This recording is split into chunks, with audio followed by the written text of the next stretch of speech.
Hello, my name is Rich Howard, owner of Architectural Builder Supply. This video is to bring you a closer look at the Ames, what ESP calls their Ames door and lock support. This is an ODDA1346. This is for an 1.75" thick door. It's an unusual piece of equipment in the sense that, well, gosh, what does it do? It seems like a piece of plastic. Well, it is. It's an ingenious piece of plastic that is pretty inexpensive, that's going to do a really great job for you. So if you deal with metal doors at all, whether you're a locksmith or a fabricator or a door distributor, or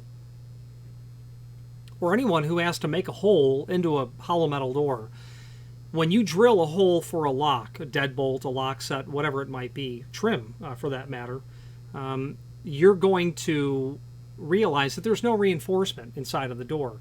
When the door is manufactured, a standard door, whether it be an 86 edge or a 161 or any variant of a 161 or deadbolts or a 160 prep, or if you're doing a blank door, a blank door will usually automatically have reinforcing for a rim exit device. There's always reinforcement inside the door, always. I think you'd have to literally specify a blank edge door with no reinforcement in order to get it without.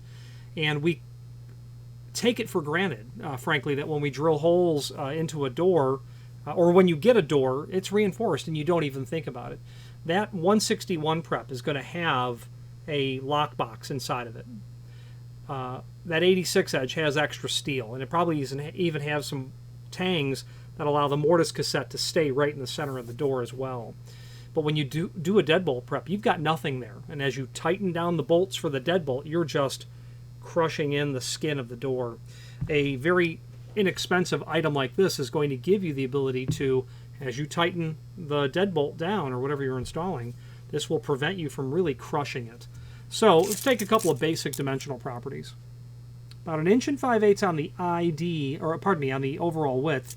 That makes sense because the ID of the door is probably about 1 5/8". If it's 1 3/4 and you've got about 60 thousandths on either side for the steel, you're going to be right at 1 5/8". So what we're dealing with here is the ability to run this for either for really any lock diameter is what they're saying. There is a cut sheet listed down below, but if we just took this and folded it over, we've got a couple of holes here and a couple of tabs here, and we pressed that all together and we snapped it in place, which it does snap in place. Give it a little bend there. Now, what do you do now? Well, you sneak that into the hole that you've drilled and let it expand out. Okay, your latch bolt's going to go through here, so as you install the deadbolt and you tighten it down, you're not going to crush the door. It's an issue to the point where if you're doing a deadbolt prep, not really always a big deal, but there are clients that will say that door doesn't have any reinforcement in it, and the answer is you're right, it doesn't. So an inexpensive piece of equipment like this can be something very simple especially when you're doing a field retrofit for your locksmith community. When you're doing a field retrofit for a deadbolt, it's a great piece of equipment to throw in there, and in fact, automatically including it, letting your client know that you've got reinforcement in there. This will separate people who do it against people who don't. I would rather have some reinforcement in there to know that my door is more stable. The skins of the door are more stable. So let's switch to the screen view. Anyway, other tabs here. Should you be doing like an 1.5" hole, you'll tighten that down. Okay, you get that concept. All right, let's switch to the screen view and take a closer look at the supporting documentation.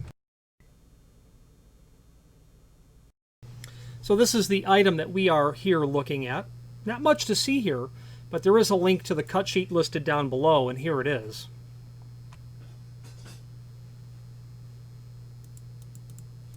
Ames door and lock support. Here's the answer you've been looking for to completely eliminate all collapsing and loosening problems when you're installing locks on hollow metal doors. The Ames door and lock support is both flexible and adjustable, thus assuring use for any locks, 2 1/8", 1 5/8", or 1.5". for the diameter of the hole. So 2 1/8 is going to be typical 161. 1 5/8. There are deadbolts. Baldwin has 1 5/8 requirements on their hole diameter. Schlage, very common for 1.5. Okay, these are some of the popular units that work. Interesting, they don't list Baldwin. They should. Baldwin, the 8241 takes an 1 5/8 hole. But certainly some of these other, wow, that 400 series has been discontinued since the 1990s or late 1980s maybe. What a great deadbolt that was. 1.5 hole only, grade 1, super awesome deadbolt. I rue the fact that they discontinued that lock, along with the B100. Anyway, so that's what it looks like when you get it put together. There is a link below this video to the manufacturer's page where you can pull up not only all of the ESP products that we sell by means of this horizontal navigation, as well as a link to the manufacturer's website, as well as a link to the full product catalog. If you are a locksmith, you're probably familiar with ESP.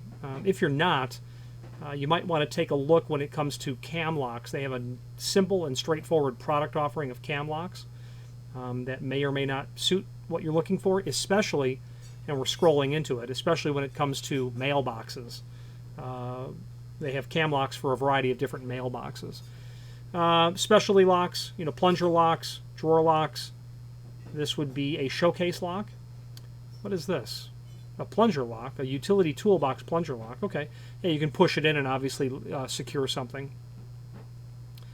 Other sorts of furniture style locks and latches. Turn knob style. You'll see turn knob style locks on, occasionally you'll see them on commercial restroom equipment. If you have a teacher's lounge with the paper towel dispenser, you might just want to have a turn knob and not a key.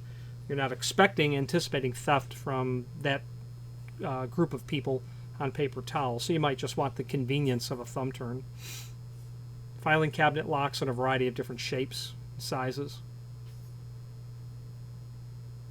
etc. Key machines. I've never seen nor owned an ESP key machine, much less owned one. Key machines, ESP is actually part of HPC. HPC is certainly a name known for key machines. Hudson, ESP, HPC. Okay, that's the group of families are with key machines. Obviously, the Blitz machine is by far the most common that people would know HPC for. I think, it's very likely every locksmith owns one of these. Okay, let's wrap up this video on camera.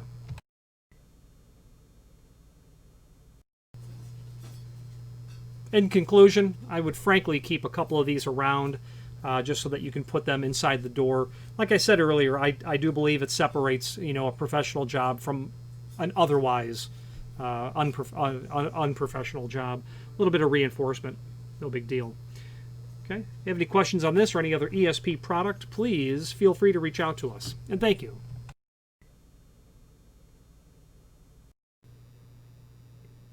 If you've enjoyed this video, please click thumbs up. Please click subscribe as well, and even share the video with someone that you know. And if you have any questions for a future video, please send them our way and we will make every attempt to oblige. And thank you very much.